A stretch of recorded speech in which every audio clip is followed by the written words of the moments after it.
Let's get it HDiiTV. Yeah, now. Yellow man. It's your boy. You already know what time it is. Let's get it cracking. Sit back, little haters, I'm finna roll some. If the squad roll with me, we gon' end up smoke some. Pussy boy run up talking, I'm gon' end up dump some. See the finest chick in the spot, I'm finna end up fuck some. Nigga, if you approach wrong, that's when a nigga cut your lifeline. I don't care if you speak pig Latin, I will kill a swine. You niggas with these hoes, y'all wanna go and just wine and dine. Me, I just fry them like I put some butter in the pan, right? Y'all wanna talk real, but you niggas trying to get tight. Y'all mad at me because Brian knew I laid my Mac down tonight. And I started at 1, and that's when the little homie was done. High definition in the back room with a big bun. Big Dutch, and I'm the master. Put some to your chest, nigga, we could call that shit cancer. I don't give a damn about you with Rudolph or that nigga Prancer. I will rain all over your deer if you come around my weight wrong. Have your ass in all fear. High definition or hit the baddest or the fattest chick. I'm mad with it, nigga, and I don't leave my tricks for kids. I just know these niggas be bragging when they gotta do a bid. Me, I ain't gonna get caught, I'ma be somewhere on the shit. Yeah, you ain't gonna even try to catch me, cause my nigga got something in my waistline. If you try to talk shit, nigga, I dunk on you like Kobe on the baseline. I don't give a damn what you wanna talk about. Run up on you, hey, like C-style. Falling out the window, unbeknownst to me. What happened to you pussy, nigga? Sit back, little haters, I'm finna roll some. If the squad roll with me, we gon' end up smoke some. Pussy boy run up talking, I'm gon' end up dump some. See the finest chick in the spot, I'm finna end up fuck some. What's up? What's up? What's up? What's up? What's up? What's up? Man, welcome to HDiiTV. You're now rocking with your boy.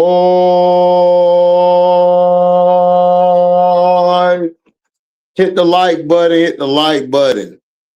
If you're new here, hit the subscribe button. Hit select all to receive upcoming notifications. If you love what you hear, you could donate to the page, you could super chat, or you could cash out. You know, share this to all your platforms. Share this to all your platforms. We're gonna cook for a couple hours, and this time I'm gonna be out. We're just gonna go through it. Like I said, if y'all got any questions, ask me the question. This is about women's basketball, the W as well as college. Anything about football, people, that is on Sunday. Me and Scrub are going to talk Sunday football about the draft and everything. So, it's HD After Dark in the building. Yeah, what's up, Marv? What's up? Yeah, we about to cook. What's up, Bari? What's up, Montrese? What's up, Miss Chandra? What's happening? Aisha, what's up? Jay, what's happening? Henry, what's happening? John, what's happening? Miss Jackson, woo! What's going on? Nick Tater shit, what's happening? I'm in H-Town HD. Oh, all right, Miss Chandra. I hope you're enjoying yourself. I got to head out there soon. I got fam out there I got to go holler at. Marvin here. Yo, after hour times. Yeah, we back at it, night hours. If everybody remember, I used to do night hours where I would be after dark. You know, what's up, Marvo? Marvo, what's up? Cheyenne, what's good? What's good? Aisha said, I worry you're not coming. Why you was worried? I was finna come out, finna pop out, you know. I was finna pop out. Germ, what's happening, Germ? Germ in the building, what's up? Brandon, what's up? What's up? What's up? We are up, man, like, we got to see the press conference. Good morning, Al. Good morning. We got to see the press conference. We got to listen and actually see how a press conference is ran. You got to see the CFO, the owners, the GM, the president, the coach. All of them wanted Angel on the team, and I told y'all I was right. I've been telling y'all, if you're following me on my Patreon, I got a video coming soon. It's called Barbie and Ken. It's a video coming soon, Barbie and Ken. It's going to be on the Patreon. I might do a live stream, and the only people that's going to be invited is those who are signed up to the Patreon. I'm going to put the link in the Patreon, and I'm going to record it live so you all could come in, and then we could talk about what was going on, you know, covering WrestleMania. If I got time, I'll bring Christian and them on. Christian and them will come on and talk about it later, Gamble. Oh man, I ain't congratulating on that playoffs. We shouldn't even made the playoffs. We shouldn't even be in the playoffs. But anyway, let's keep it right here. We're going to talk NBA, NFL, all of that stuff Sunday. We are talking about at the hour. The Atlanta Dream just showed Chicago this is how you introduce a star. It was so many sneak disses to Chicago because Chicago was sneak dissing a couple days earlier. If you actually saw their presser, they were basically talking about loyalty and people being real. Atlanta showed you. And I told you all that they've been trying to recruit Angel for like 2 years now. You see the picture right here. This is where they were making contact. Like when they did the Minnesota Lynx thing, Angel never wanted to go to the Minnesota Lynx. She wants to beat the Lynx. She don't want to go to the Aces. She wants to beat the Aces. She don't want to go to New York. She want to beat New York. So she saw Atlanta and was like, I want to go there because she saw the camaraderie. Even if they talked junk to each other, even if they got into a spat in the locker room, you would never know because they keep everything in-house.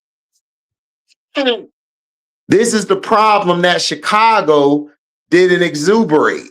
What's up, G? What's up, MJ?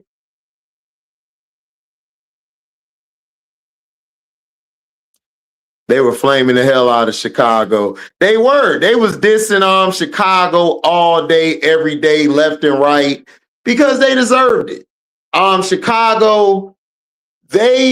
Chicago did their stuff early because they knew if they would have went the same day as Angel, their press conference would have got dwarfed.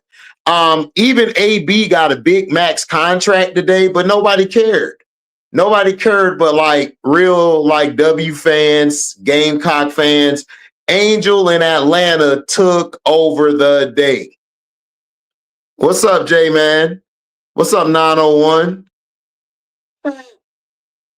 Oh man, Leash made it worse. Like every time I play against y'all, I have a great game. Listen.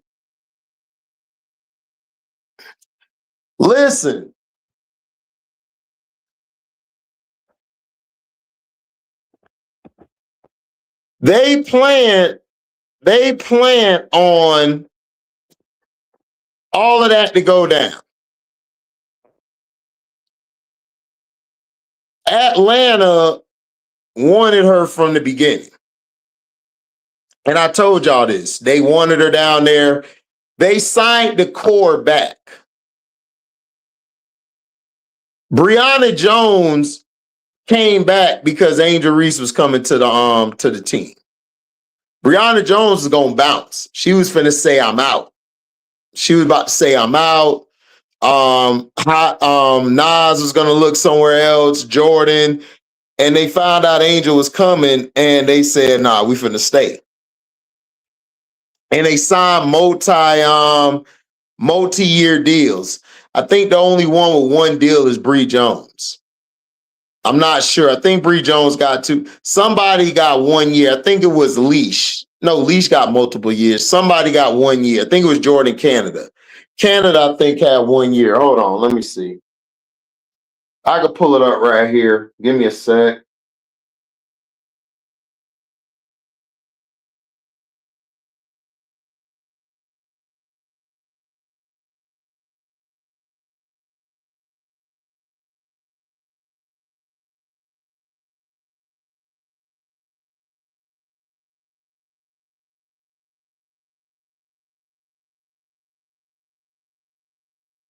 Okay, my fault.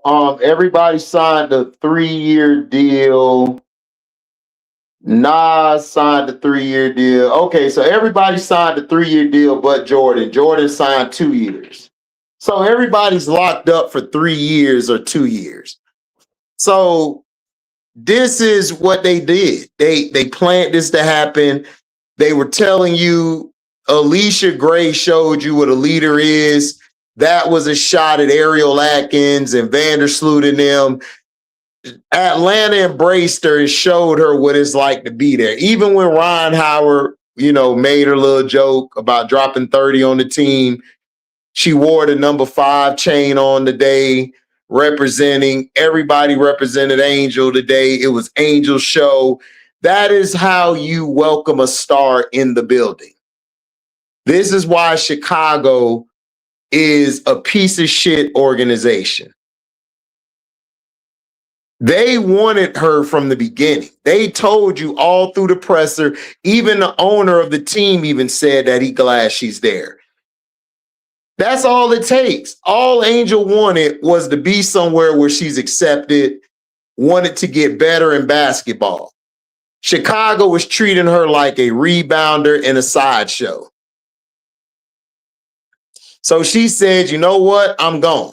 And I'm taking Barbie Knight with me. What's up, Lorenzo? Today, Angel Reese showed her power move. She showed how much power she got. Like, Chicago is going to hurt this season. They're going to hurt this season and next season and the year after. Yeah, the Sky looked at real bad. The Sky looked at horrible today. They looked at horrible. The Sky looked at horrible today. You allow a 23, about to be 24-year-old out your building who hasn't reached her ceiling yet, has a limitless ceiling, and you let her go. This showed you how incompetent Chicago was. What's up, MSL?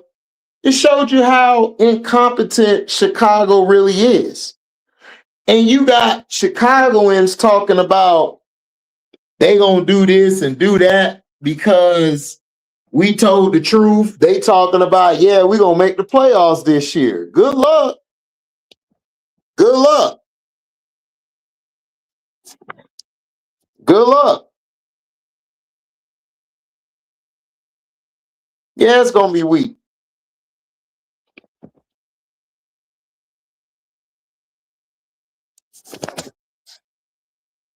Yeah, they had her back because Leash and Ryan, Angel talked to them every damn day almost.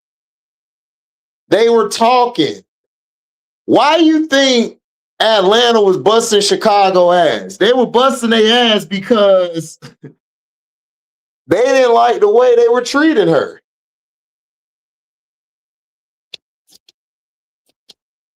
You know? They all came together to show the Sky that she's not a bad teammate. She's not a bad player. We're going to show you how great she is. They debunked everything that Chicago said. They debunked it. Right. That's all she wanted to do is win. All they wanted to do was win. That's it. That's all she wants to do. All she wanted to do is win. That's it. Right. Text each other all the time. Yeah, they knew what was going on. They knew what was going on. Angel was supposed to be traded last year. And then when they did that suspension,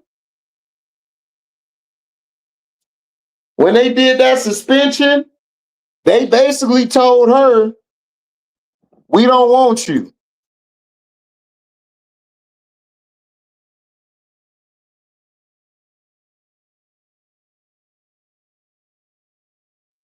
They said that we don't want you.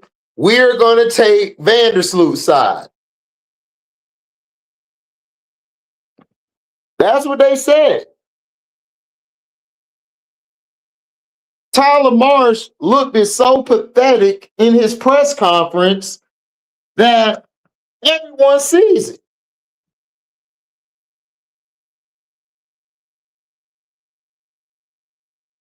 Atlanta, including Renee, because what y'all don't understand is Renee and Angel's mom are good friends. They cool peoples.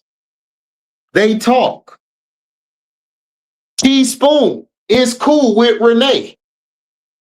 So Teaspoon told Renee about the situation with Chicago. Allegedly, this is all allegedly, told about the situation with Chicago.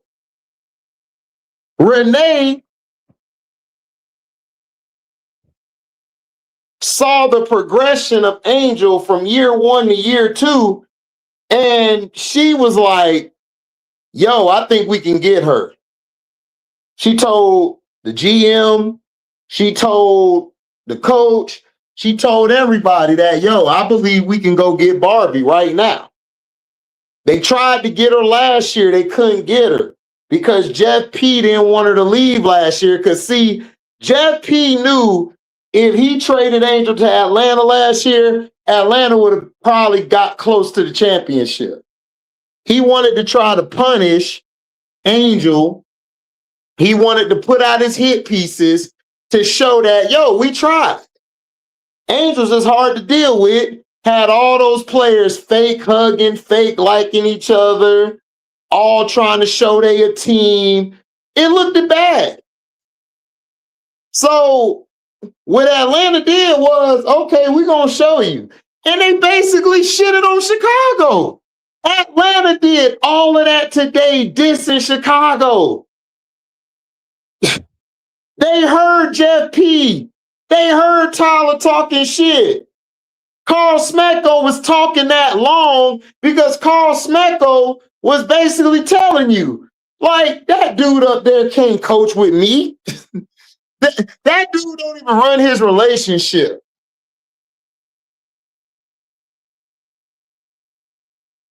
Oh, appreciate it, MSL. What's up, MDT? What's up, TNF? What did she do to get that suspension? She didn't do anything. All she said was,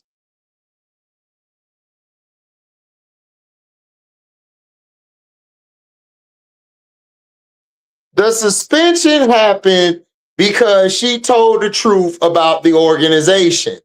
She told the truth about they need to help the players. They need to have better facilities. They need to have offices for the people that are working at the desk, that's doing the day-to-day services. That's all she said.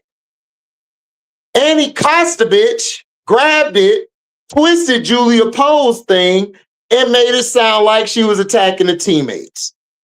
Jeff P talked them into all of them doing a hit piece. They thought they could tear her down. It backfired on them, and they were going to hold her hostage this year, but they knew they couldn't do nothing with it. So they said, you know what? We'll send you to where you were going to go. There were like 5 to 8 teams who wanted Angel Reese. Like 5 to 8 that wanted Angel Reese. Angel Reese wanted to go to Atlanta. Minnesota was a smokescreen. When she took that picture at All-Star, everyone was talking about, man, she looked good in Minnesota. When she went to New York, everybody loved her in New York. Angel was using that to finesse, to try to get another team to jump on her because she was using all those other teams as leverage, her and her team. All this allegedly. They were using other teams as leverage. When Atlanta came calling, she said, I'll go to Atlanta. Jeff P gave her the okay to choose where she wants to go. Because Angel Reese was going to blast that organization. if they didn't do what they were supposed to do. She was going to have a lot of people around the internet coming out saying stuff about the organization. What's up, Namo Da? Was going to say stuff about the organization. They was going to shit on the organization. Jeff P knew, I got to get her out of here. Because, see, Angel had power. When that Victoria's Secrets thing hit and it broke the internet, Chicago was done. That was the day Chicago was done. They tried to mend it. They tried everything to mend it. Angel said, no, I'm out. So, in order for the Sky to try to save face, they had Bantam talk Scholar into they'll pay her a max deal. Hold on, give me a second, y'all.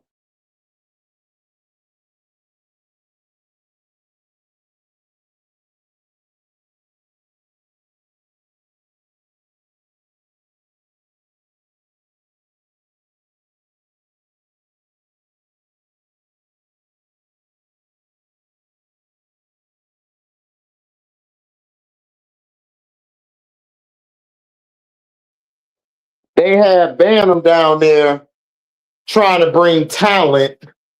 She told Scholar, yo, we'll get you the max. You know, you got to, come up here. Scholar said, I'll only come up there if you could get me, if you could get me a max deal and you could get me, I'll be able to have a say in what goes on with the roster. That's the only way Scholar was coming. Scholar was not coming if she didn't get no say in the roster. She didn't give a damn about no Sloot. See, what people don't understand is Sloot don't have no weight over Scholar in the league. And if they would have never honored what she said, Chicago would have got messed up even more. And plus, they just sold the tickets to the local folk, so they pissed off because Angel just gone. So now they like, damn, Ariel Atkins wanted out of there because she knew that she got to get somewhere and get some film. She did not want to stay there and play with Skylar Diggins. She already knows how Skylar is. Ariel Atkins is kind of soft, and she came off as soft. And a lot of people in the locker room all over kind of look at her sideways after how they all jumbled up on Angel Reese. Because you got to remember, everybody has played it Unrivaled. They know Angel Reese. Teresa Weatherspoon, when she was fired from Chicago, Jeff didn't realize how bad that was.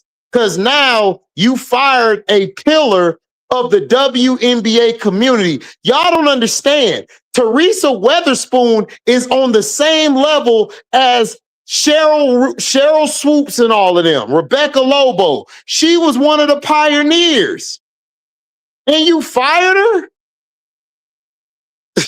So once they got Skylar, once they called Skylar, got her to come, Rakia was growing tired of LA. Rakia wanted to go to Dallas with Paige and them. If not Paige and them, Rakia was going to go to Seattle. She was going to go to Seattle. However, Seattle didn't really want to give up that pick because they feel like our fam long-term is going to be better than Rakia. Plus, they were already finagling a deal to get Flau'jae over there, who ain't nothing but a poor version of Rakia. She's just a poor version of Rakia. They do the same thing. They operate in the same spots. So once that happened, Rakia got traded to Chicago. Ariel Atkins is there now. Kelsey Plum happy. Rakia happy. She didn't want to come to Chicago. Well, if you look at the presser, Rakia did not want to come there, but she had no choice. Azarae was going to come to Chicago to get a deal because she knew how dumb Chicago is. As already knew, I'm not going to get a deal in LA, so I might as well come out here. And plus, Rakia here. So I'll go chill with Rakia. Courtney Vandersloot had nothing to do with anything. This was all Scholar, Jeff P, Tyler, Banham, all of them working. That's why they gave Banham a contract. They gave E. Will a contract because they helped set Angel up in the locker room. It was such a poor job how they did it. They looked so bad doing it. So Atlanta basically shut down everything that they were doing, coming out with their presser. They waited for Chicago to do their presser. Once they did it, Ron Howard hit everybody up. Yo, we meeting Friday. Angel, you got to be there. Angel like, I'll be there. So they all showed up today or yesterday. They all came to the meeting. They all was chilling, having fun. Renee Montgomery knows everything that's great that Angel does and all her flaws. The thing that she loved about Angel was her playmaking ability. They didn't have a lot of playmaking last year, especially when Jordan Canada got hurt. When Jordan got hurt, it kind of messed them up. Ron had to take over that detail. Pow, lucky for them, Pow did good, but she didn't really take it to that level they thought. So they brought her in because of her playmaking skills. They saw the game against Connecticut. They saw the game in New York. They loved the game in Golden State. Golden State is when they really wanted her. Smecko and them wanted her because they saw the film. She got the rebound, dribbled it full court, scored on Kayla Thornton. They saw during the Olympics, she crossed the hell out of a chick mid-court. They saw how she got the board and she was pushing the break. They were like, we got to get that. We need that because they don't have a versatile big like that. That's why they let BG go. BG's done. BG's done. Like, she's done. What's up, Why Chef? I heard on another panel that Angel chose Dallas, but ATL coach called her personally, expressed everything that Angel wanted out of an organization. So happy for her and the dream team. Yeah, that's part of it. The Dallas thing didn't go through because I'm going to tell you on the Patreon about that. Some of that is true, Why Chef, but no. AZ Fudd is the reason Angel didn't go there. But I'm going to tell y'all later. That's allegedly. I'm going to tell y'all later. Has something to do with AZ. No beef, no drama, nothing. I'm going to talk about it later. What's up, AJ? Thanks for the $5 super chat. Tell the truth. Did you see the interview? Chicago's GM and coach didn't want to spoil it for show earlier.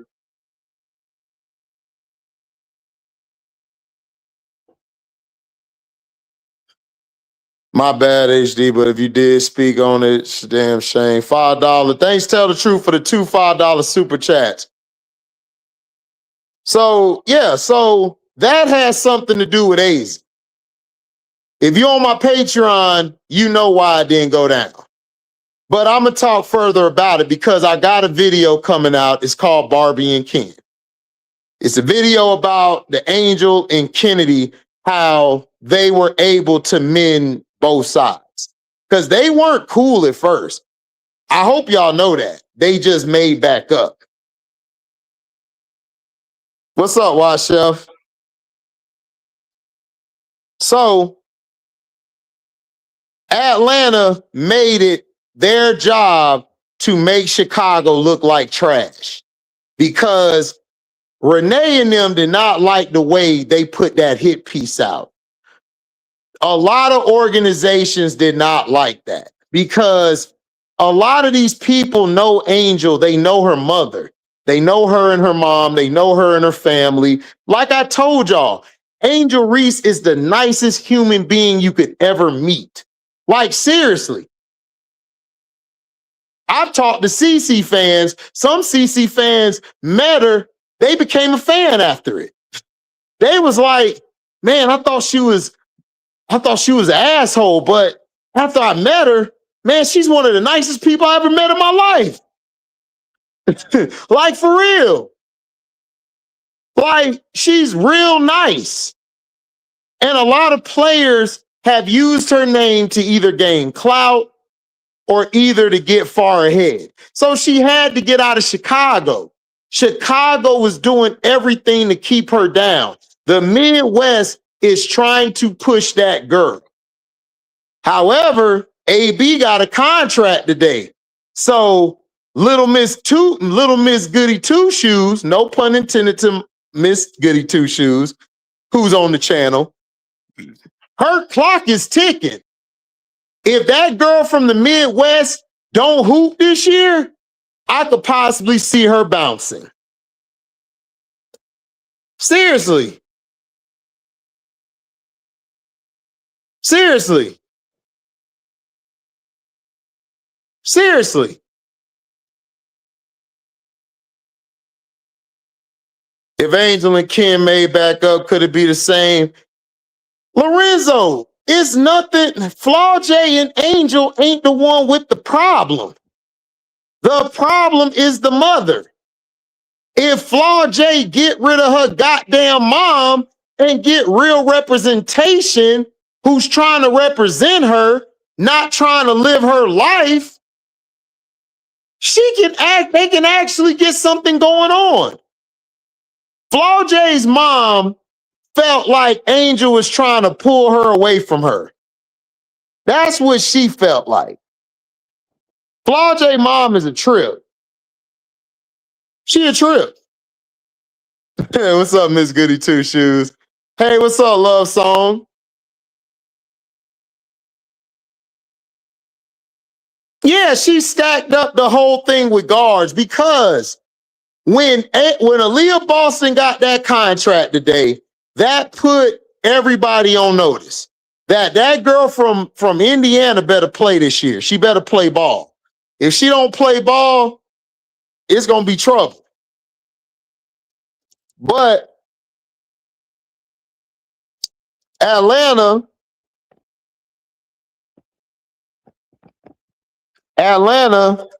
did a great job in presenting. They went out there. They had fun. They showed you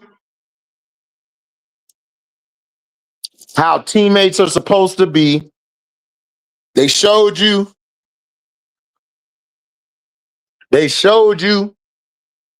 how much they care about Angel Reese.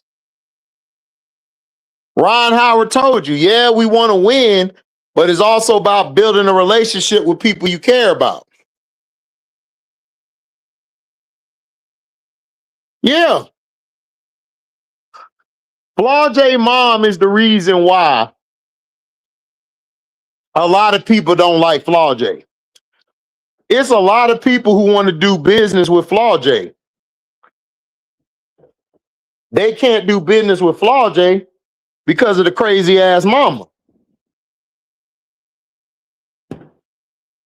Because I'm gonna tell you the truth. That locker room, MK12 and them, they love Flaw J, but when Flaw J get around her mama and her siblings, Flaw J is different. She's very different. She acts like, to some people, they would call it fake. Some people call it fake, but it's like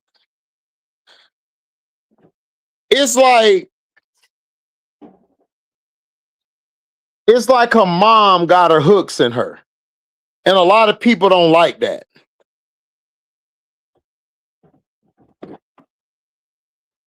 What's up, Tyler?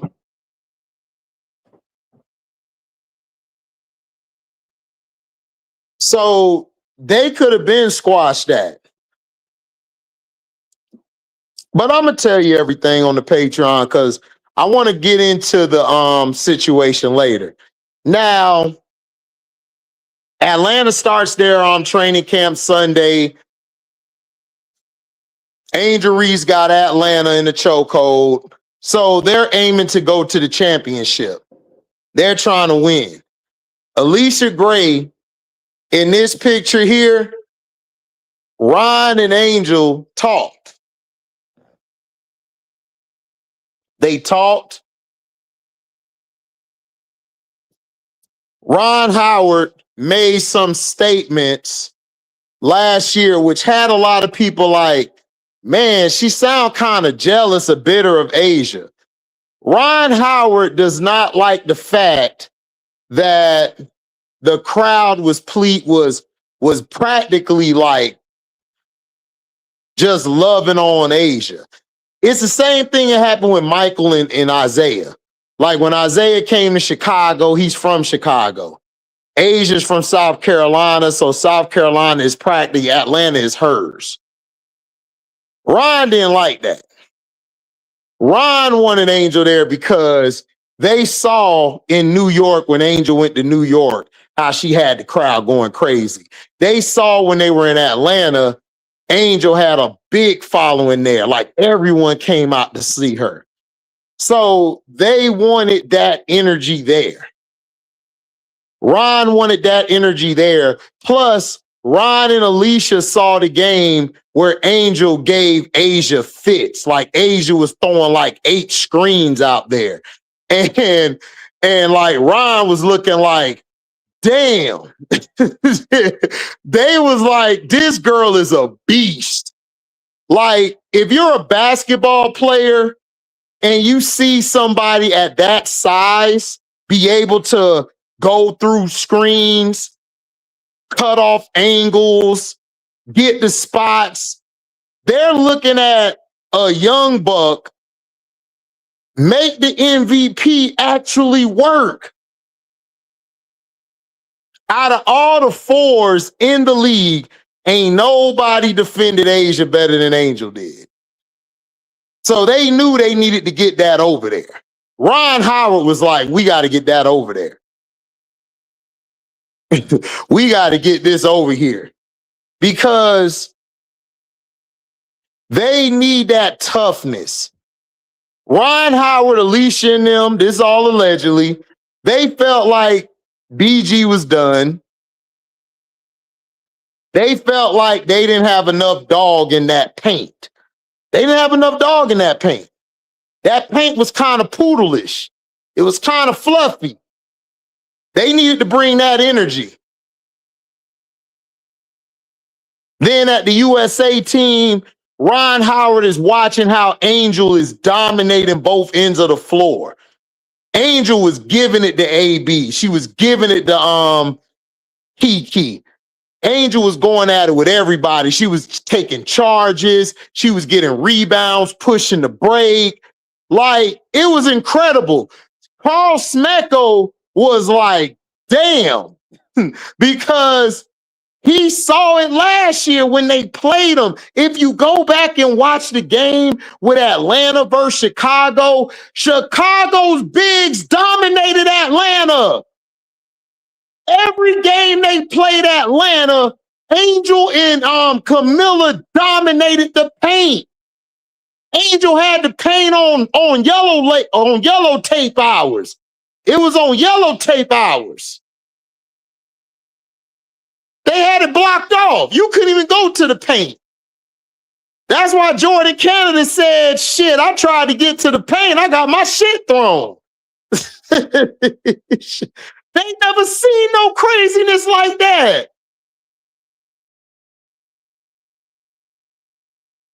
Chicago lost because their perimeter defense was trash and they couldn't stop nothing in the perimeter. Carl Smecko saw that and was like, we got to get that on the team. Atlanta made a play. They were going to trade for her last year. But Jeff T was being an asshole because he was in his feelings. He was in his feelings. He was in his feelings. Yeah, Nas was like, man, Angel is irritating as hell. Because if you go back to them games, Angel was giving Nas the business. She was pushing Nas around. She was talking shit. She was saying you too small. She was telling Bree Jones, get your weight up. Man, she's a mother effer.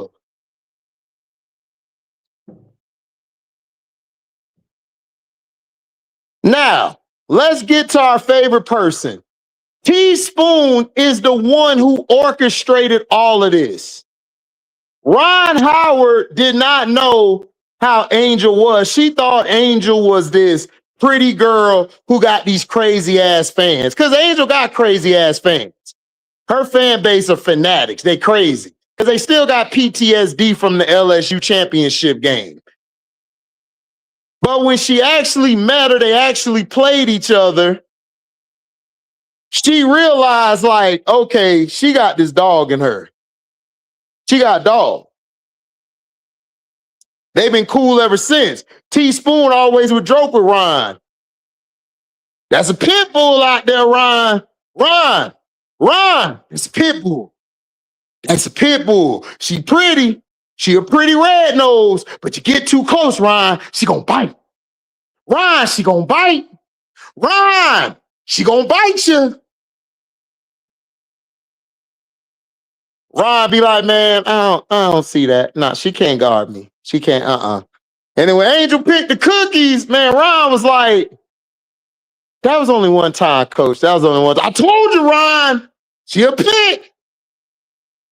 She a pick, Ron. Ron. Man, listen, the stories I hear about Teaspoon and Ron's conversations are hilarious because you got this one person who is energy personified, and you got this other person who a dog, but they just speak so softly. Ron be like, man, I understand. Like she be speaking, I understand. Spoon, come on. Spoon, she can't touch me, Spoon. Spoon can't guard me. They can't guard me. Spoon, you seen that, Spoon? You seen that, Spoon? Like her raising her voice is like, it's even softer. You seen that, Spoon? You seen that? Man, it's hilarious. It's hilarious. But they got her on the team. Teaspoon orchestrated a lot of stuff. Renee Montgomery was moving in the background.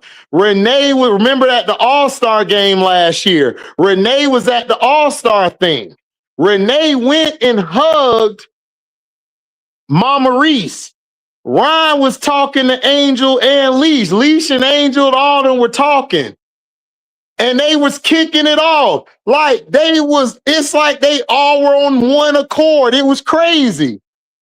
Like Leash is the eyeball. Ron is the smooth. And Angel, she's just a little sweet thing. But when they get on the court, they all competitive. They all competitive. The 2 years ago, I don't know if y'all remember, when Angel was trailing Leash, she said, Leash. Leash gave her the ball, she scored. Ron was there at that game. Ron was talking to her. They've been doing this for a couple of years. They've been trying to get this to happen. Yeah, Lamar. She a smooth lady. So that's what I'm trying to say. Like, they've been planning this. I have all this information, but I can't put the information out because it's out of respect for those women. I got information on men in the men's game I could put out, but I don't put it out because it's respect. I only talk about the game. I don't like to talk about the extra shit because we don't come here to hear the extra shit. We come to hear how it's going, what's happening, what it is.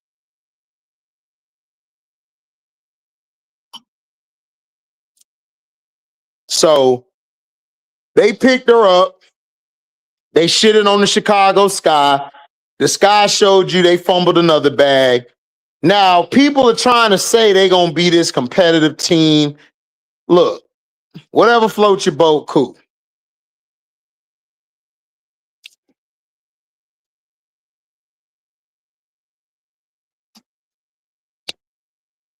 Whatever floats your boat, cool.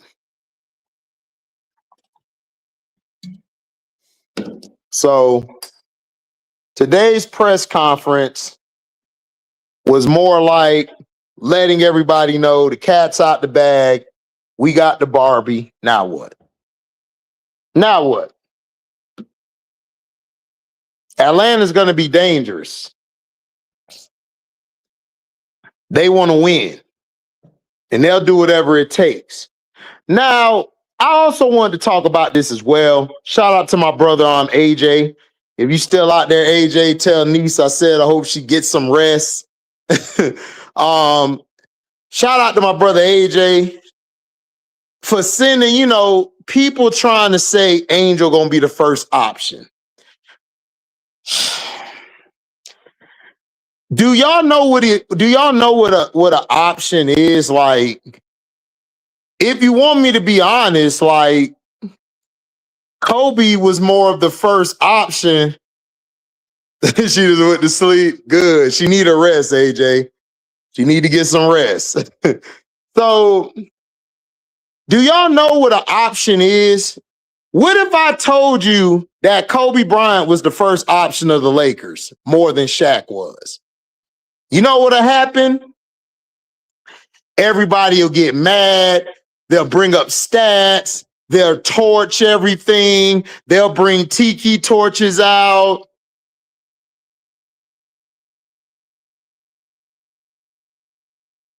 Tiki torches out.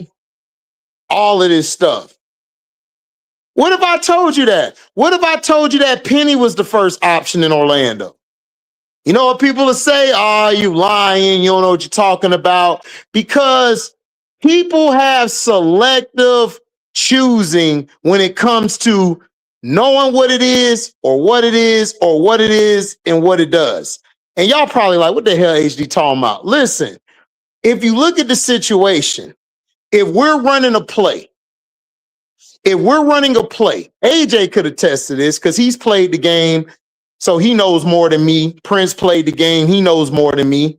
Showtime's played the game, he knows more than me. So listen, if you're running a play, okay, we're running a play. AJ bringing the ball up. I'm at the elbow, left elbow. Prince is by the right wing. He's at the right wing. Okay. Showtime is in the corner 3. He's on the right side corner. He's in the right side corner 3. Now, AJ throws me the ball on the block. I'm at the elbow, left elbow. I get it. Showtime cuts from the right corner to try to go to the basket, baseline, or in the dunker position. I give him the ball. He then is about to get the ball, is about to have the defender collapse on him. He pitches it to Prince, cutting down from where he's at, and Prince scores. How do you know that Prince wasn't the first option to look to from the whole beginning? What if I just took an extra step before getting to Prince? The point I'm trying to make is the first, second, third option, that shit is stupid. It's dumb. They only bring that up because of Kobe and Shaq. Because Kobe and Shaq were so dominant, they wanted to try to minimize Kobe's effectiveness to build Shaq up. When honestly, they both were first options. They both were being looked at to score first. It wasn't just Shaq. See, y'all look at numbers and stats differently. The reason Shaq won 3 finals MVPs is because he had nobody in the paint from the East to stop him. So then when Shaq fouls out in the Pacer series, the game which all of us realized Kobe was that nigga, they didn't have that much to turn from. They didn't have to change any sets, any plays, because Kobe was already a first option. It doesn't matter. First option, second or third, it doesn't matter.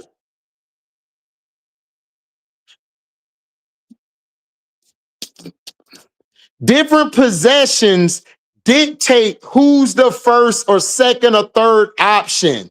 That's why in basketball, Prince and AJ call it actions. Us, we call it different options because that's the only way that we can figure it out. Now, here's another thing. What if I was to give you 5 guards on the floor, right? I gave you 5 guards on the floor. One guard is 7 foot. No, excuse me, 6'10". Another guard is 6'8". Another guard is 6'5". Another guard is 6'5", and another guard is 6'3". So we got 5 guards on the floor, right? Now, my 6'10" brings the ball up. My other guys, my 4 other guards are getting set. They're getting in place. You got 2 of them setting a screen to get the other guard open to come and catch it at the slot or catch it at the wing to shoot. Once he gets the ball, on the opposite side, I got another person to pop out at the corner 3. Who am I going to throw it to? Oh, which one is the first option? It don't matter. They're both actions happen simultaneously. So it doesn't matter which one is which. If I got 2 people to pop open, I'm going to go to the one that I feel more comfortable to hit the shot. So all of that first option and all that shit is bullshit. They created that for fans like us to argue over who's the best player on the team. Like it is stupid. It's like in football. Y'all play football. What if I was to tell you my X receiver is lining up in the slot? You know what you would tell me? No, that's the why. Why is that the why? Oh, because he's in the slot. But what if it's Jerry Rice? What if it's Randy Moss? What if it's Sterling Sharp? What if it's Terrell Owens? Y'all gonna look at me like, I never thought about it that way. That's the point. Y'all, plays and terminology was created for fans to follow the game. You have to understand, journalists who are writing this stuff, they can't write it how it's being taught to different ballers or different football players, or hell, even in baseball. Y'all got mad at the Houston Astros for stealing signals. Newsflash to you people, they've been stealing signals in baseball before I was even thought of. That's the point of baseball, is to steal signals. In football, y'all talk about the Belichick Spygate. Sorry to burst your bubble, they were doing that before I was born. It's called a competitive advantage. It's called a competitive advantage.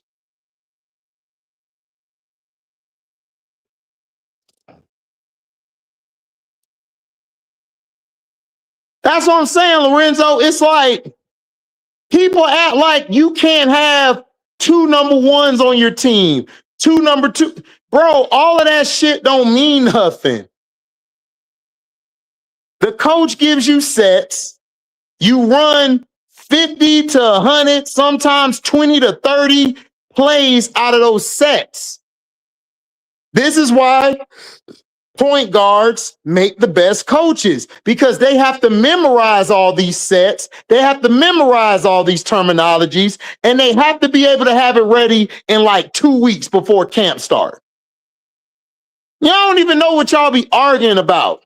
Angel don't need to be no first option, this option. Angel could be the first action, but it doesn't intend for her to score. She could be the first action or the first option, but it's not intended for her to score. That's what I'm saying. It's like, I know some of y'all love Angel, but y'all gotta stop with this stand energy. Y'all gotta stop with this stand energy. Like y'all be like falling over head over heels for nothing. Right, Jay? Make the right read and the right play. Exactly. So if the first option is this guy at the wing, he's covered. I'm not going to go to the second guy who's right there on the left side of low block. I'm not going to pass it to him. He could get an easy bucket. No, I got to go to my first option. I'm going to throw it to the wing. That's how y'all think. That's how a lot of y'all think. Y'all think like this.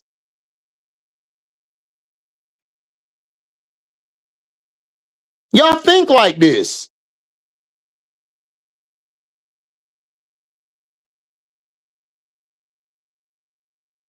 Y'all think like this all the time.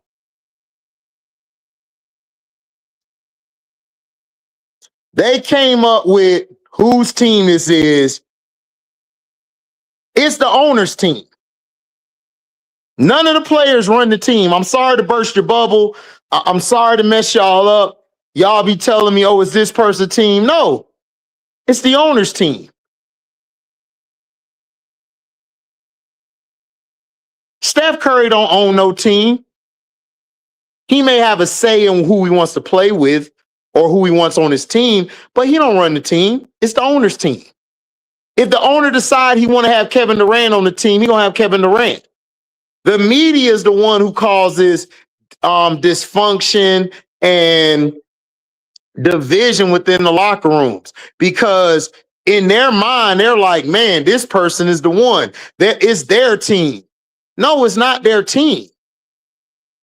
You could say somebody's the leader of the team. Steph's not the leader of the team. The leader of the team is Draymond.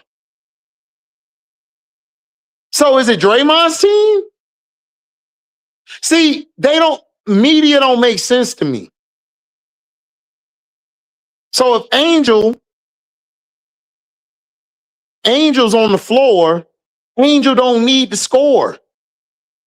Angel could set screens, get downhill, or she could step out and shoot a midi. Whatever, it's going to help the team. She's going to do whatever it takes. That means if she's the third or fourth option or the fifth in the action, she'll do it.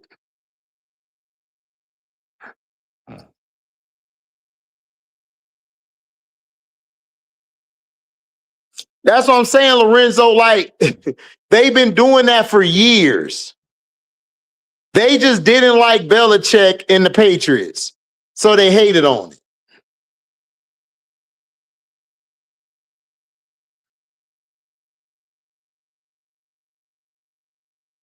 Right. Stephanie White and the GM showed you. They showed you today. They said, we don't care who you are. AB's getting this $6 million for 4 years, and we're going to run the team the way we're going to run it. That's why I told y'all, from how Stephanie White was acting, how Stephanie White was talking. Stephanie White's trying to push Caitlin out the door. And I told y'all, she has to hoop this year. If she doesn't hoop this year, it's going to be a lot of people out. It's going to be a lot of people to say I'm out. Straight up. Straight up.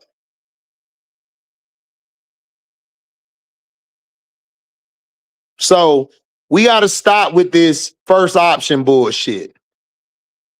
Angel is fine. Jordan Canada is going to be the one with the ball in her hand. Ron's going to have the ball in her hand. Leash going to have the ball in her hand. Angel's going to have the ball in her hand.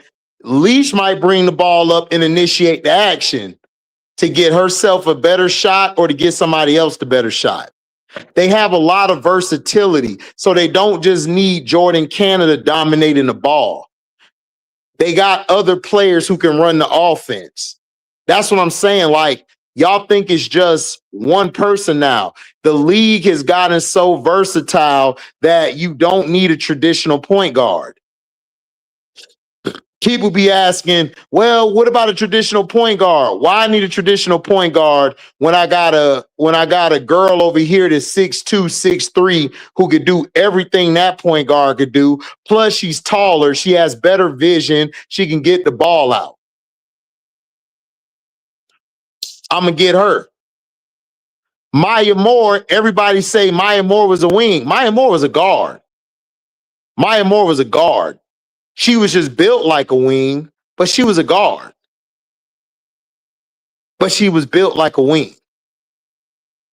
So she wasn't a natural traditional wing. She was more of a hybrid, as in my brother Prince would say, a hybrid.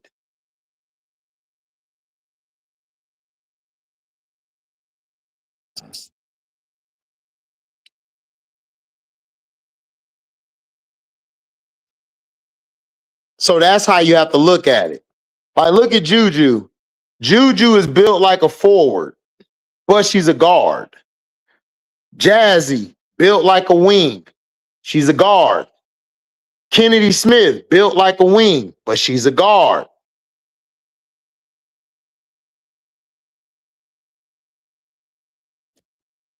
What's up, King Matt?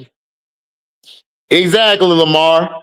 Iverson, built like a point guard, but was a two guard. Exactly. So it's different styles. It's different functions. You sick that she went to the links? Why you sick she went to the links? Olivia gonna hoop over there. So when we're talking about first options and all of that, stop talking like that. You're speaking like a casual. We need to be talking about how the action's being ran, who did what, where's somebody supposed to be positioned, how this person's supposed to fit here and there. You know, you got to look at the situation for what it is. You got to look at it.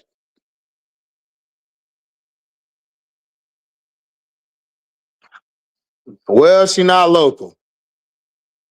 You're gonna have to fly to Minnesota.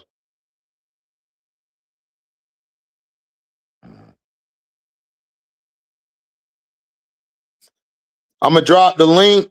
I'm gonna bring y'all up for a little bit, and then I'm gonna bounce. We ain't gonna go overboard like we did last night. So I'm gonna drop the link. You want to come up? We talking WNBA women's game. You can ask me any question in the chat. You can ask questions. I'll answer it to the best of my ability. We could talk about college. Shout out to Ole Miss. Jada Richard is with Ole Miss now. Ole Miss is going to be dangerous. Ole Miss is going to be dangerous. Oh my goodness, they're gonna be dangerous. Why ain't flying, man? You ain't gonna go fly and see the Big O?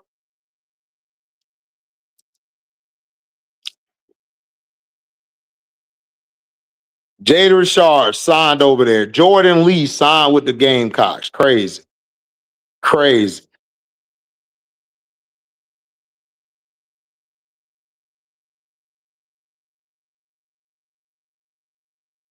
Yeah, I can see her being rookie of the year. I can see Olivia and Kiki being rookie of the year.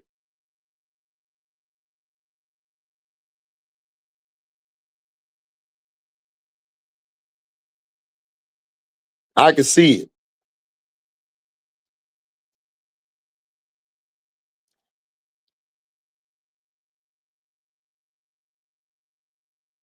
Yeah, Jada Rashard, the Ole Miss, man. Crazy. Ole Miss gonna be dangerous next year.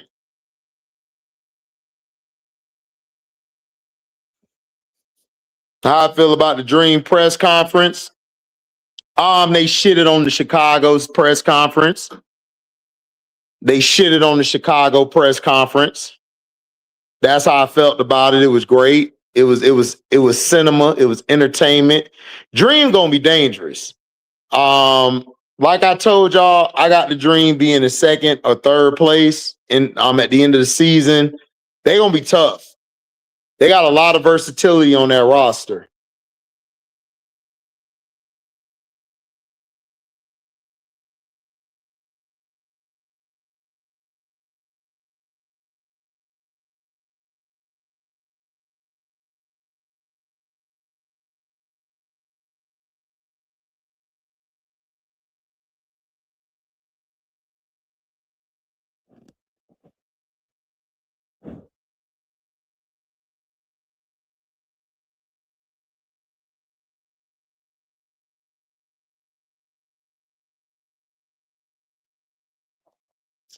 Alicia wasn't playing PG for the Dream. Yes, she was.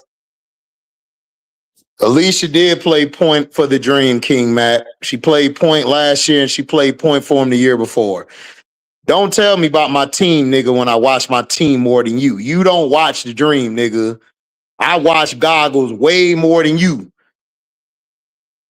Keep your eyes over there somewhere else, watching O over there. Because when Jordan Canada got hurt, she was running the point. Slowpoke. Her and Ryan Howard were switching positions with the ball in their hands. What's up, Joshua? $5 super chat. Vince Lombardi and Tom Landry was sent spies to other teams' practice, and those are considered the greatest coaches of all time. Yeah, exactly. They all did it. But y'all just didn't like Bill Belichick, so you know what y'all did? Y'all got mad at Bill for doing it.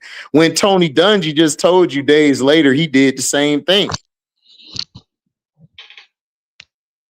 What's up, MSL? Hey, what's up, HD, man? It's been a it's been a long time. You know how many times I tried to sign on, and I finally figured out how to do this stuff without the echo today, man. Thank God. I Because know, that right? echo was destroying my ear last time. Yeah. My you know what I didn't realize that you may laugh at me. When the StreamYard came up, I didn't realize I had to click off the tab for the original YouTube video. So that's why I was getting the echo, because it was actually the YouTube video playing and the StreamYard. Call me a newbie, a novice, whatever, but that's what was going on. So Right. I'm just glad we got that out. But as far as Angel, I actually came in at the end when I think it was Showtime and Drizzy were doing the live, so I caught the end, and then I went back and played it back on one of the local stations, which had no shade, y'all, which had a more clear audio in a clear picture, and then I went back and looked at y'all comments and y'all's show, just to get what everybody was saying, man. But it was a beautiful, beautiful thing. It was a long time coming, and you can see all the little innuendo, all the little shots that they were taking at Chicago, and not just Chicago. They were also taking shots at the media, because every time they said she's not just a rebounder, the players already know that. They weren't talking to the players. They were Right. talking to the media. They were Mm-hmm. talking to the media like, you got to put some respect on this woman's name, because y'all just saying. Matter of fact, now that I'm on, I'll tell you something that I noticed after the original Smesco talk last Sunday when him and the GM came on, right? If you watch that 19-minute presentation when the GM and when the Smesco spoke, it wasn't until the very, very end, where I don't know if this person was a troll or he was on one of those right wing sites. He had said, "Oh, well, the problem with Angel, she's great at this, great at this, great at that, but she's got a shooting and she's got like a 42 career percentage." And when that question came up, HD, you may have thought the same thing. I said to myself, this is a question that they asked, so this could be the lead headline in the article when all the man talked about was her versatility, the pick and roll, bringing the ball up the court, da da da da da da. But they had to have something quote unquote negative. And sure enough, on ESPN and some of the people that use that reporter, the headline says Atlanta coach says she needs to improve shooting. That was the first thing, and I was like, come on, man, come on, because when they asked the coach, what are you most excited about? The original one last Sunday. What are you most excited about? The dude couldn't contain himself with the ball handling, versatility, grab and go. He called it pick and roll. She could be on either side of the pick and roll. He called her unique talent. He called the versatile, and other stuff. And some of the other times he spoke about her. But then the headline with ESPN is, oh, she wants to improve her shooting. And that plays to the haters, because I know it's late and we're not going to get into all this stuff tonight. But that goes to the whole partnership that the WNBA had and ESPN had, which is their media partner. When that whole thing took off in 2024, one of the things that they were doing was consistently undermining and bad mining Angel, because like I said, earlier today, they knew, as you know, HD, who Angel was or is. They knew. So like when people go, oh, well, they didn't see it in Angel, they knew, because, and I know you notice, HD, because even before Angel got to college, NECA and Fee and some of the other players, when she was contemplating staying that 5th year, they said, no, you need to come out now. We need you. They said, we need you. So one of the things that I've always said to people was that they knew the CBA was coming up. They knew Angel was trashing the other girl in marketing post 2023, right? Right. She stayed at 500,000. Angel went up to like 2 or 4 million, and then the following season, the 2023-2024 season, that LSU team was the hottest thing, right? It was like the Jackson Five, right? They had at HVL, they had Anissa, they had Angel. It was, they had Fly. It was like a traveling carnival show. Nobody talked about Iowa that next year, and LSU was chosen to repeat. So it was all LSU, and they knew that at that particular time. So if you remember, it wasn't until 2024 when all of a sudden CC's NIL jumped like out of nowhere from 500K to like $4 million. Little did we know at the time, of course, we knew that those were with official NBA/WNBA sponsors, because they hooked the girl up because they knew she was coming into the league. And as you know, and as Angel talked about on her podcast, they asked Angel to give up her manager, Janine, and whoever, whatever. So as De'Erica Hamby had talked about, the league, in order for you to get the endorsements, you got to go through them. And if you remember, that was one of the things in the CBA that they were talking about, was to keep it that way. And Angel said no, because Janine had believed in Angel even before she blew up. Even before she blew up, she just said, I believe in this girl. And she quit her corporate job in order to manage Angel exclusively. So Angel, as Right. you know, is loyal. And she said, I'm not going to do this. She said, I'm going to stay with my person. And she even talked about it on the show when she said, oh, I hope Kathy and Kathy can talk, back in 2024. I hope she can say hello to me or say hi to me, because she knew that Kathy was like, okay, you don't want to take the corporate deal, F you. So at that point, they promoted CC almost exclusively, and Angel got the shaft. And as you remember, HD, in that preseason game, they had televised Indiana's preseason game in 2024, but they didn't televise the Sky's preseason No, game. they And streamed it. They streamed it on the girl's phone. right, right, Allie. I think right. that was her Somebody name, on this, Allie. Yes, right, he was a Minnesota Link fan. right, on their And cell phone, that shit exactly. blew And it it got blew up so 500,000 looks. crazy. Yeah. Right. And So and it, yep. and then Cheryl Reeves at that time, if you remember, said, I've never seen a league that only promotes one player.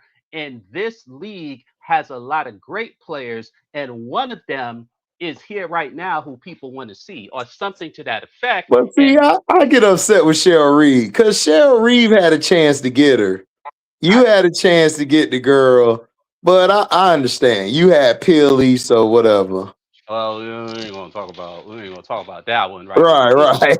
But but the thing is, the league, and I know you a very smart guy, HD. So you see these things. The league knew what Angel was, but because they had that CBA coming up the following year, they could not risk making Angel and It Girl or the It Girl, knowing the CBA was coming up because they knew Angel was listening to NECA and all these other people, and they couldn't trust her. So when they locked CC up with the corporate contract, she didn't really, since her NIL didn't grow after 2023, they knew they had her, and that's why Fee leaked that stuff about what Kathy said when Kathy pretty much didn't respect her because guess what? She didn't have no NIL coming out but of see, college. but see, that's what I be trying to tell people about Caitlyn. Like Caitlyn's really not big as you think she is, and I Not at keep all. telling people that Not at she all. was she's manufactured. See what they do. Correct. I've seen this play before. See, they tried to market her by herself. Nobody was paying attention to her. So then Angel was hooping over here. So they was like, all right, we're gonna turn Angel into the bad guy and we're gonna pay all these people to play her miss layups on the cert Correct. on the Getting paid, exactly. yeah, on the what do you call loop? We're gonna have it looped. That because listen, everybody be telling me, oh, she missed layups. I said, bro, they put loops out there to show her lowlights. They pay for that. They pay Correct. for all these AI pages. They pay for all this stuff. Correct. I've seen this done before. It was done to Kobe Bryant, where they were trying to make LeBron bigger than Kobe, but Kobe had real fans in real life because when he went to China for the '08 team, LeBron and them, they saw how small they were. Like they realized, like, damn, we're not that big. You're not. Like when it's organic, you're gonna have more fans, you're gonna get more sponsorships. And when that New York thing happened, when she went to New York and everybody was rocking her jersey, man, it was crazy. They did not know. And then the Victoria's Secrets thing blew up. They knew they had to get her out of Chicago because they had to get her to a bigger market. They had to get her out of Chicago. Chicago, like if you're not Caitlyn, then they're not going to really push you. So she got out of there. Yeah, and the funny thing about it was that when because as Dear Kahimbi said, the league controls the players by signing them to exclusive contracts with the league as far as endorsements. And obviously Angel didn't need that, and she said no. And that's what really pissed them off when she said no. And she was like, no, because she knew she didn't need them because at that time she was already making between $2 and $4 million in NIL. When they went to Caitlyn, she was stuck on that same 500K that she was making from 2023. So as you said, she's not nearly as big as they want you to believe because after that finals, everything about Angel shot up, and the stuff with Caitlyn stayed the same. And I had spoke about this earlier. Like we think as Black people that it happened with the hand. If you really go back and look, all them crazies that was upset about the hand, that stuff had all died, and they had all went their separate ways. It was like, okay, it's over. Yeah, unalive. We can't Unalive. do that no more. But when Angel did not Shout take out to that Mama corporate Hill deal, for the $5 super sticker. And we gotta say unalive I'm sorry, MSL. my bad. So when Angel didn't take that corporate deal, all of a sudden it seemed like the league just said, okay, we're gonna pour everything in this girl, and we're gonna trash this other girl, and nothing. And then remember, they had Nike as not only a media partner, but a strategic investment and partner, which also in that deal they had in 2022 specifically said they could write or tailor stories or create stories and things like that about players. So obviously, why would Nike promote Angel as an example if she's on Reebok, who she had a chance to sign with Nike back in 2023? but she chose to go. But she chose to go with Reebok. And if Caitlyn was so big, then why didn't Caitlyn sign with Nike until 2024, a year later? And when she did, she also did it with State Farm and Gatorade and all these other WNBA sponsored things. They So screwed her. They screwed her in her deal because David Falk talked about it. yeah, she David as Falk, who much was money as Michael she wanted. Jordan's Yeah, agent, he Michael Jordan said and Patrick Ewing's he agent, right? yeah, he said that I would have got her even more money. Like the deal she signed was bullshit. The reason she got that deal, the people that's in the chat that's gonna replay this later, is because she's not marketable. Correct. Like She don't she have no real has motion. no yeah, she don't have no motion. The person who they wanted to push was Paige. The reason they didn't push Paige was not only because of injury, because she liked women and she has a black mom A black stepmother. and a black brother. So Right. it's like they don't like that. They don't want to push that. So that's why you saw them ask that bullshit question about AZ and is she in a relationship stuff, which had nothing to do with anything. I don't know why people be trying to say, well, they parade it out there. Paige But and AZ don't parade their stuff out there. Paige just said that that was her girl, like on like a live or something, and that was it. But right. when you go to basketball, we're not. I don't even like this on the men's side of basketball. That's why I stopped watching the Herd and First Take and all these bullshit shows, which have messed people's mind up. Is that they keep talking about people what they do off the field, off the court. I don't care what you do. When you get on the floor, that's what I judge you on. I don't care if you're going through a divorce. I don't care you're going through like the father or the mother of your child is beefing. I don't care about that shit. And nobody else should care about it. Unless you're putting it out yourself and people are asking you right then and there on your platform about it, or you're going out on a personal tour to promote your team or promote you. If they ask you about it, then yeah, that's fine. But when it has to do with basketball, it's like, bro, like that was an inappropriate question. That was a stupid question to ask AZ Fudd, who's your first pick of like is your first pick overall.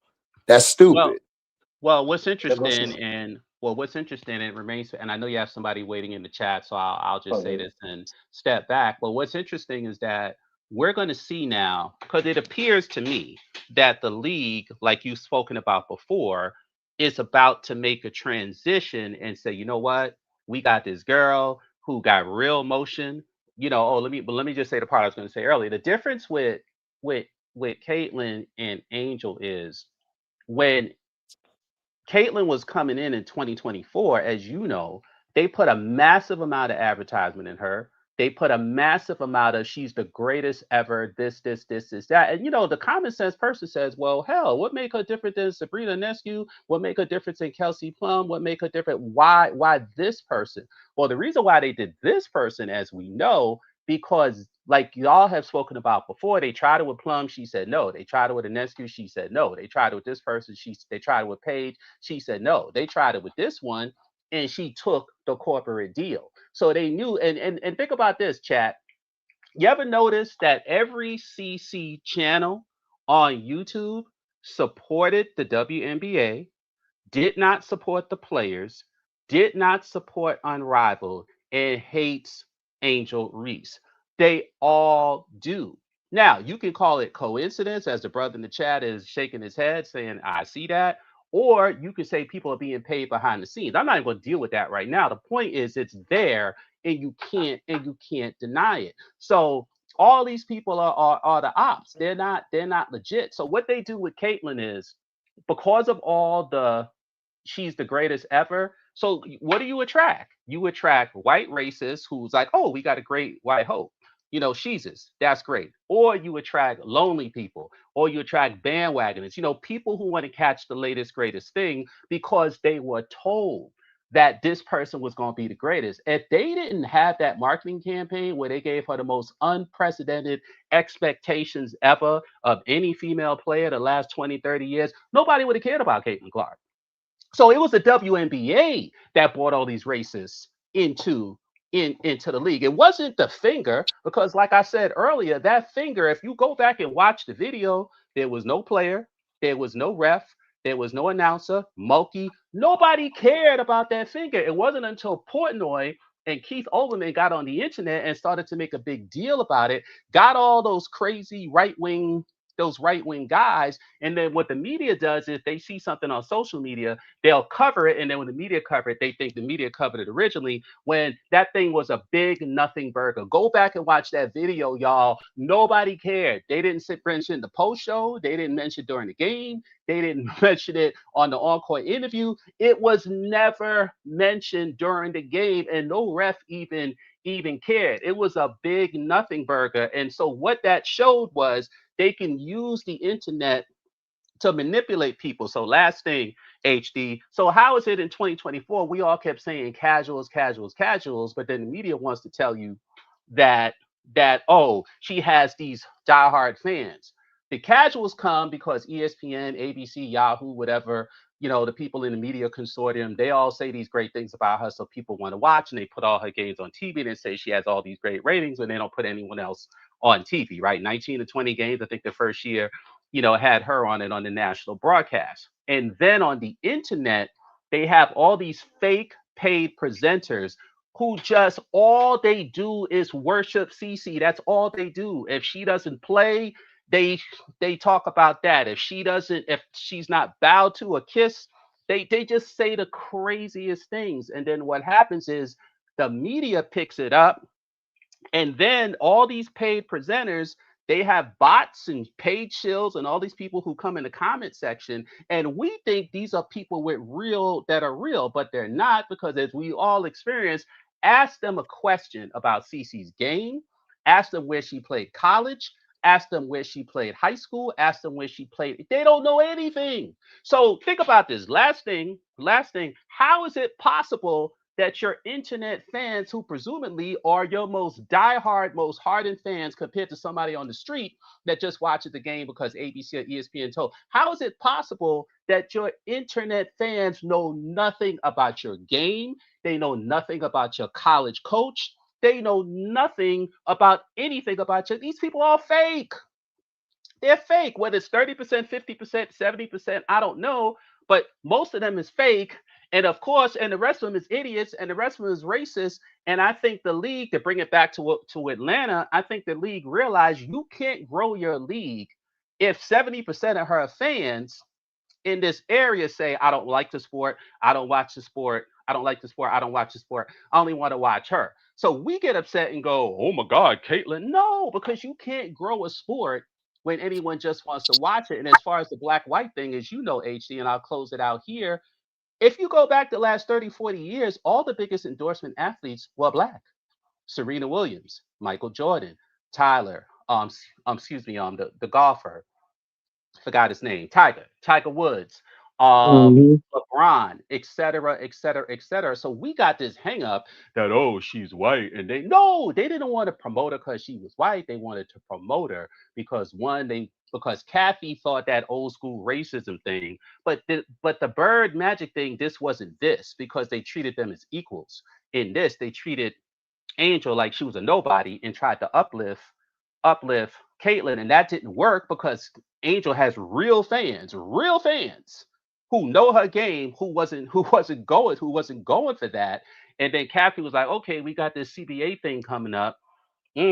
So let's have people like Stephen A say, oh, well, if it wasn't for Caitlin Clark, you guys, nobody would care about you, nobody would like you. But that didn't work either, because ultimately, most of the people who watched the sport supported the women, supported the ladies. The idiots that don't watch the sport, they were the ones who supported the league and who hated Unrivaled and who hated Angel. But guess what?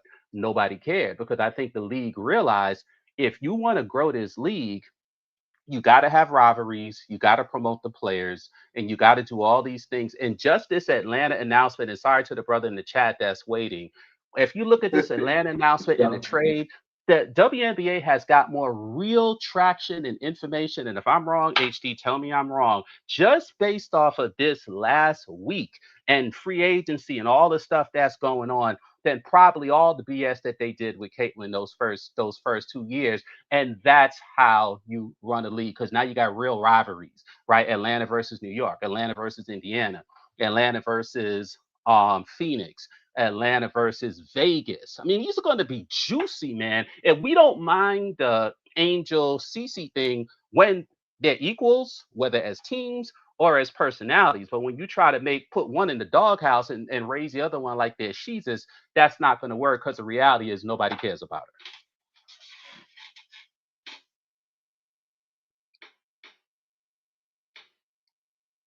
I'm done. Okay, My bad. Henry. Go ahead, Henry. You got the flow, bro. I'm sorry, Henry. My bad. No, you good. You was on the road. My good. Oh, by the way, I want to send a shout out to HD, everybody show on this chat though. But also, here's another thing that I be seeing through the BS. The thing about it is though, it's like Angel is one of a kind and so unique. But then, like you say, she's one of a kind, original, but also she showed emotions. She's a real person, very nice. But when I was in the outlet up in Houston, though, went to Victoria's Secret, saw the big poster of her, and I said, "That's what I'm talking about right there." And HD, you spoke on this. People don't know of fashion. When you go to the Met Gala, everybody knows her. Mm-hmm. Everybody Yep. knows you. Yep. How That's a you fact. think? How do you think that people hate on it? Oh, she ain't nobody. You don't know. I said, dude, she got pool. If you go to the Met Gala for fashion, all that, what that tells you, everybody knows her. Signing with Reebok, she had more freedom. Shoes sold out instant. Kaylin Card signed with Nike. Where's her shoes at? Henry, I can I don't just say something real quick, please? go ahead.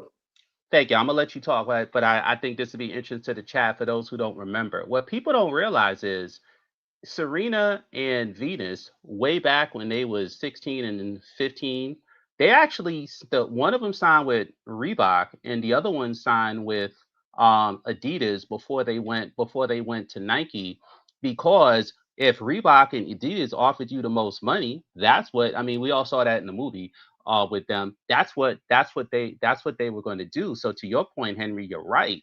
Reebok obviously gave her a level of creativity. They talked about clothes, apparel, which as far as I know, some of that stuff is coming out now, and all the things that Angel had hoped for, as you're saying now, Henry, is what's taking place, where Caitlin Clark can't get nothing but Kobe hand-me-downs, and realistically, they don't really know when her sneakers coming out, because now they're talking about November. So Angel, as everyone on this panel and in the audience knows, she's the boss. She knows what's going on, and as y'all all know, she went and met everyone from the CEO down in Reebok before she made that decision. And I only bring that up because obviously you got idiots who will say, "Oh well, how she ended up with Reebok, instead of Nike," because she knew she'd have more control, she could Yes. make more money off sales, because you're going to get a high percentage, and also in her relationship with Shaq Nah, and the way you're they right treated about her that. when she got there. Did she meet Phil Nike when she visited Nike? I don't know. Go Oh ahead, my Henry. My God. bad. I'm sorry. No. You cooking. That part right there, where you said Phil Knight. Oh yeah, man. Nike. Oh my God. You got so many. Most athletes like most of them just be leaving Nike and stuff She like met that. the And Reebok CEO. Matter of fact, not only did she meet the Reebok CEO, he spoke about her. He spoke about her. See, that's another thing that they don't want to tell us. People respect and are so impressed by Angel because she's not afraid to ask for what she wants, and she's not cowering in her boots saying, "Well, I ain't gonna say nothing because I really need this check. I really." If she don't feel it works for her, then she can walk away from it. And that was the problem with Clark. Clark couldn't do that. Clark couldn't do that because Clark knew, because if somebody comes to you and say, "Hey, I'm gonna give you 4, 5, 6, 7, 8 million," they claimed it was 16 million originally, and it ended up being 12. Who knows? Maybe next year it goes down to 8.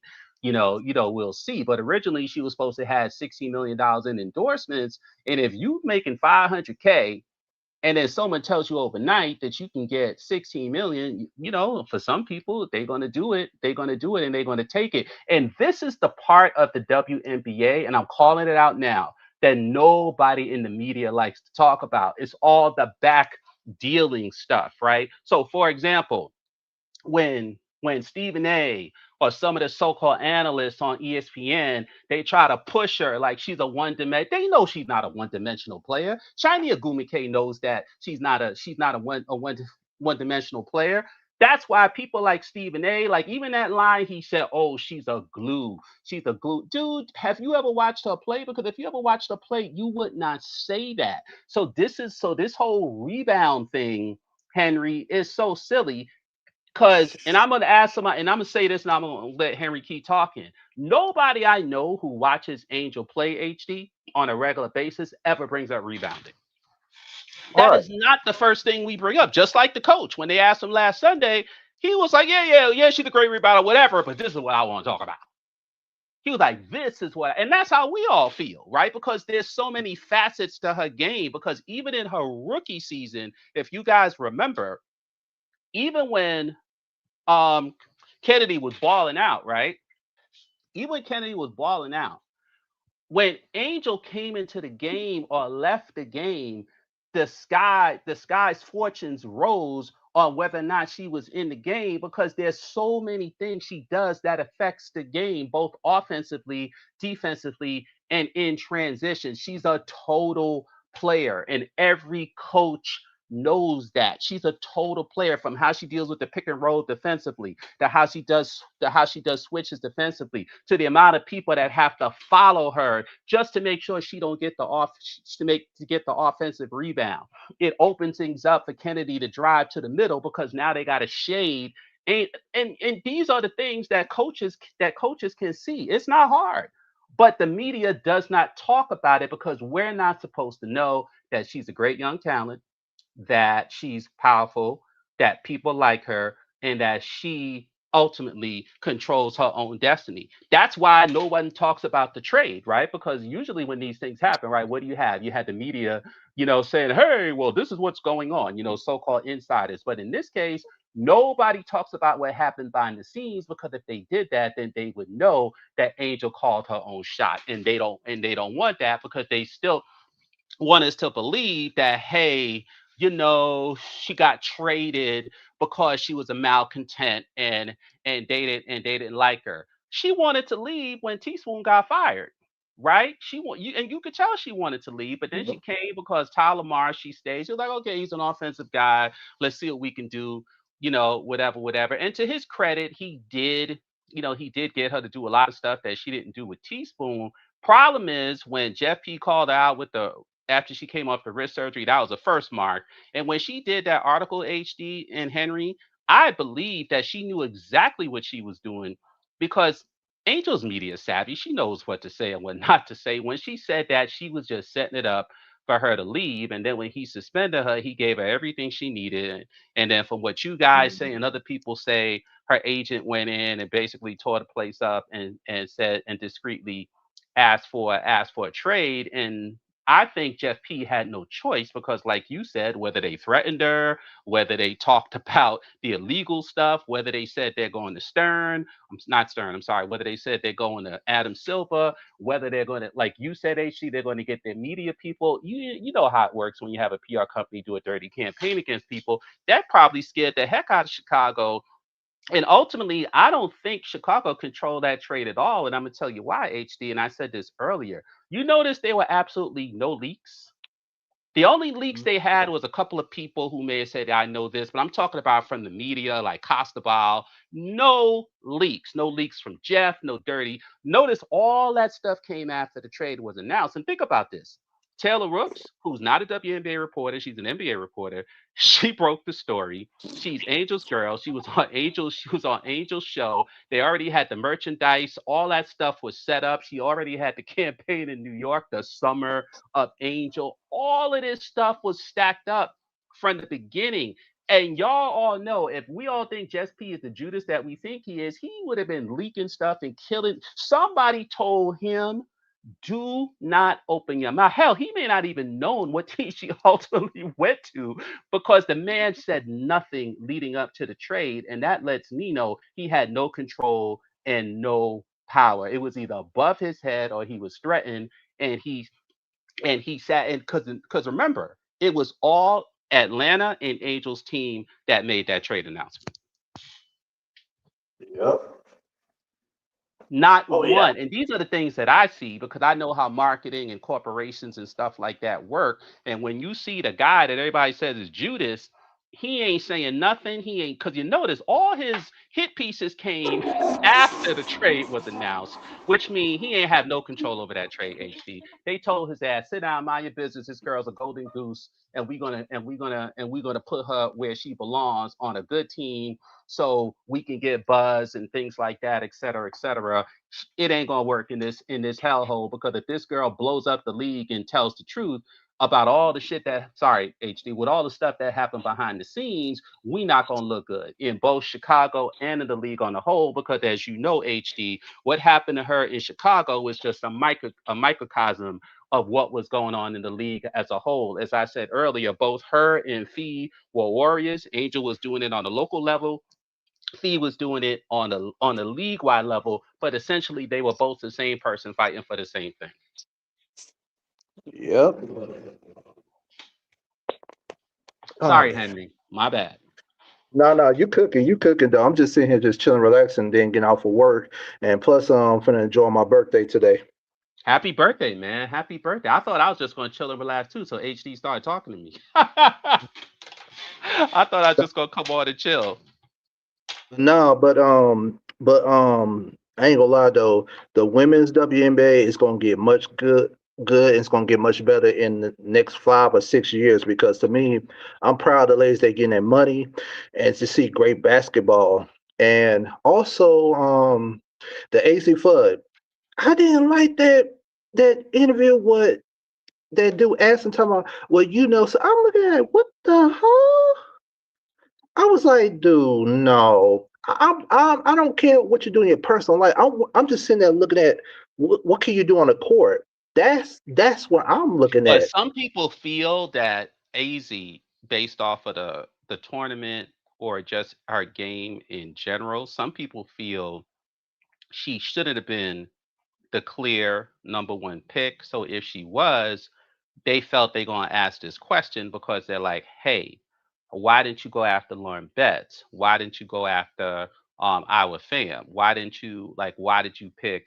So I think from that perspective, especially with her NCAA performance and people saying, her handles is not that great, I think it was kind of like open season on AZ. What y'all think about that? HD. Okay, HD stepped out for a minute. What do you think about So that, Henry? to me, a little bit, but people could work on that. It's gonna come though when she get lead. More of the all season. She gonna work on her mishap, her handles. It takes time. People get to used to it though. But you can't make somebody just a star like that quick and like, oh, they got to no, it takes time, man. They got to affect Right. their craft. Angel, she's a student of the game. She's learning more and more every day, trying to add something to a game. Like not just in there, like everybody's talking about what she like. Oh, she already no. She's more versatile, but she's trying to add lits and bits and pieces to her game so she could be very effective, but also dangerous as hell. And Henry, you that want was to hear like, something funny? yeah, You ever remember this season that just passed, right? And you see the good videos with Angel where she doing all the fancy passes and all this other stuff, and then you see yeah, people say, "Oh wow," said, "Wow, um, so and so really taught her, so and so, Lisa Leslie," and we be sitting there saying, "Do you really think?" Or worse, Unrivaled, right? 2024 and Unrivaled. They like, oh my God, look at what she doing. Lisa Leslie really taught her. And you sitting there saying, ain't no way in hell you could teach somebody to dribble like that and pass like that, no, overnight, overnight or in a couple of weeks. This is stuff, as you know, Henry, that was already in her game as a base and a Mhm. foundation. She just has to refine it because she played one game in high school. She played a similar game at Maryland, but then she played a different game at LSU, even though she still would go coast to coast or drive from the top and stuff like that. But her ball handling responsibilities weren't as much on LSU as they were at Maryland and as they were in college or AAU. So, as you said, for whatever reason, how she played her first season, her second season, whether it's the injury to Vandersloot or the fact that she said, "Hey, to Tyler Marsh, I want to do this," her responsibilities were totally different. And obviously, this is what Smesco, the Atlanta coach saw, because we all saw it. And the funny thing about it is that as we all seen, during these games, he would put in Uzan or Rebecca Bannon when Angel was cooking. And a lot of us said, oh, he don't want her to do well. He don't want her to do well. And Angel would play the game, no pun intended, till the second quarter, the third quarter. But then when the fourth quarter rolled around, and the game, her instincts kicked in as far as a competitive fire, and kind of like that Golden State game, when they were on the road, when she was making the funky passes to Banham, and she was going down the middle, and she went coast to coast for the basket, dribbling through several people, or the Phoenix game when she was taking AT to the middle, boom, boom, and scoring on her. Like, remember, like, it was a close game, and AT could not stop her, right? Could not stop her. She was just banging AT, just dribbling from half court, boom, right down to AT and scoring on her. And she was doing all of this stuff. So coaches see this stuff, players see this stuff. They like, dang, like this little second year player is doing this. So obviously they saw the skill set, they knows what she had. And to your point, Henry, she's just working on this stuff, refining this stuff. And now here comes Smesco saying, hey, I can help you do this even more. I can help you get to where you want. And if this is what you want to do, then let me know what you want to do. Because remember what he said today? He was real cool about it, right? He said all the stuff that he felt Angel could do, but then he caught himself and said, but I got to sit down with Angel first, and she has to tell me what she wants to work, because he didn't want to be presumptuous, right? Maybe Angel's like, hell, I ain't want Yeah. to do all that stuff. Shoot, I just want to go and pick my nose and shoot when I have to. So he credited her with what he wanted and how excited it was, but he also paid her respect and say, well, I got to talk to Angel first and get the okay from her, and that's where a coach should do. But you were saying, Henry. Oh yeah, most definitely, most definitely. And then want to have communication and stuff and have a good relationship with the team and the organization. And then even the organization from Atlanta Dream, they like this. We got to go at her because they see like, oh yeah, we need her. And it's like they know what she about. And then that's why I said anybody can say they're a boss, right? But y'all just don't know. I said if Angel is the first female for the first lady of the WNBA to do a runway on Victoria's Secrets. Never before done. And you see her face in the posters of Victoria's Secret. That tell me the whole thing. That tell me right there. She a boss. She running things. Pretty pretty much, because see, here's one thing the league was never asked by anyone in the media, because they all were part of because obviously ESPN is a television partner with the WNBA, so they Yeah. weren't going to tell the truth. Because normally, right, when you have someone who gets a lot of endorsements, right, it's for one of only several reasons, right? You either win titles, you either look a certain way, you either talk a certain way, you either act a certain way slash have a certain personality, or you're doing something that has never been done before. Now, Hmm. Caitlin Clark doesn't mark any of those boxes, right? No. Let's just be real, right? Anescu and Nope. other people can shoot. She has no personality. Her looks are drab. Her personality is drab, and she hasn't won any titles, any major titles on any level as far as we know. So it's not to knock her or badmouth her, because that's another thing.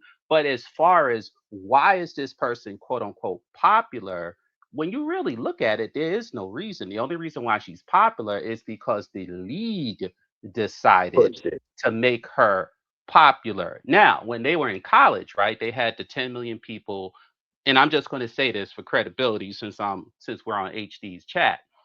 So Yeah. when they had the 10 million views, right, that was a record at the time. And then the following year in the Elite Eight, That was the record at the time. And then when Clark Huh? stayed and made it to the finals, that actually became bigger than what had happened in 2023. But what I always tell people is, well, do you really think if Angel was in that title game the following year, that it wouldn't have been the biggest game ever? Because if you remember, that LSU was the most that 2024 LSU team was the most talked about team that entire year, like before the season started, like because they were picked to repeat as champions. You had Flyjay, you had Anissa, you had HVL, you had Angel. That team was like the Jackson Five, Yep. right? Now we can argue why they didn't win. Angel sprained her ankle. Flyjay didn't play. Caitlin Clark or Kim made some dumb moves, or they had no depth. Because if you remember, HDL sucked. Kateri wasn't on the team anymore, and Samaya Smith had I think it was an ACL. So they lost their depth, and maybe at that point at the end of the season they didn't really have any more energy anymore as they got that far. And of course, when Angel sprained her ankle, yes, she came back, but you can argue she wasn't the same or the momentum was True. already gone. I mean, it is what it is. You can't cry with spilled milk. But I think the power structure took that as an opportunity to go, oh, she didn't repeat. Well, it was a fluke in 20 it was a fluke in 2023. So let's just promote this girl. But the problem with promoting the other girl is she didn't win anything. Right, and there's a video compilation called "Breathe and Believe." I don't know if y'all have seen it, but it actually compiles the LSU season via video and highlights from their very first game to their last game. And when you sit and watch that "Breathe and Believe" video, there's Mhm. no way, like even all of us who've seen her play, when you watch that video and what she was doing, you just go, "Damn, she had one of the best college seasons ever in recent memory." But because of the whole Caitlyn thing, nobody ever talks about it. Because a lot of these people, they just think they just saw the final game and they just said, hey, and let me talk about that final game real quick. If you remember in the first quarter, Angel balled out. I think she had like 13 points Yeah. in the first quarter. And then in the second quarter, Jasmine Carson scored 22 points. And then in the third quarter, Alexis Morris balled out. And then in the fourth quarter was Kateri Poole and last year Power that balled out. So realistically, Angel didn't need to come back in that game or do much. I got the feeling that she was like, hey, everybody's balling out. Just let them ball out. But as we all know, before that final game was probably like a pressure cooker release, because before that, Angel, had to dominate, and to a certain degree, Alexis Morris, to win those games. It wasn't like a free for all where seven people were scoring in double figures like the finals. So that's a misnomer when they try to go, oh, she's not the most dominant. How someone that averaged 23, 24 points and 15, 16 rebounds for an entire year with like 32 double doubles did not dominate their team, Henry? Come on now. Very crazy, very crazy. Hey, I'm gonna cut this. I'm gonna get ready to get off from work though. But hey, I had to Happy stop birthday, by. man. Thank you, though. Thank you, man. I had to stop by support my brother He's still in the HD channel bathroom. Where though. HD? He's still in the bathroom. I think so, but me, I'm about to get off for work though and get Oh, things I'm just ready. joking. I But don't know where he is. I'm just joking. hey, y'all have a good night though, Sue, and I'll talk to y'all later. Henry, wait, HD, Yeah. did you fall asleep? Where's HD? What the hell? So Henry, one or two things gonna happen. We got to stay on until HD come back. Oh my Um. goodness. Oh, AJ is here, and AJ wasn't clicked back on, so he may have fell asleep. I AJ, can I think click you on? Can Henry click you on? I don't Oh, that's know. up. Oh, that's up to HD. Lord have mercy. Oh, this is funny. It is though. But all right, y'all take care though. I'm about to get out of here. All right, nice, All nice right. talk to you, Harry, man. You too, man. AJ, I do not know what's going on. This is not my show, so I'm not gonna sit here and talk until he come back, unless he send me a message and tell me to do so. So I have no idea what's going on. So so we could wait. We could wait a few minutes And if he comes back, great. If he doesn't, then I guess we can all get a good night's sleep, right? It is 4:44 in the morning, so you know. As a matter of fact, AJ, is 4:44 in the morning. You know, we could just hang up and talk about this tomorrow, right? Because you remember what Angel said? Angel said that training camp does start Sunday, but she said for them they will be there Saturday, so there'll be stuff to talk about. There'll be stuff to talk about on Saturday, so we could. I'm just fan. This is too funny. This is so. This is so funny, but so I guess I just got to sign off for HD, y'all. So we could do this. We could do this tomorrow. HD will come back and say hi. The man has worked hard. The man got to. I'm reading your comments, AJ. The man got to got to get some sleep. So and AJ nodding too. So yeah, so we can all go to bed and pick this up tomorrow. I think somebody else came on. No, I'm just looking at the TV. So so chat, we'll all see each other tomorrow. It was great. It was wonderful. Y'all can't come on and talk anyway because he would need to sign y'all on. So we'll just do this tomorrow. Peace.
Yeah, my fault, y'all.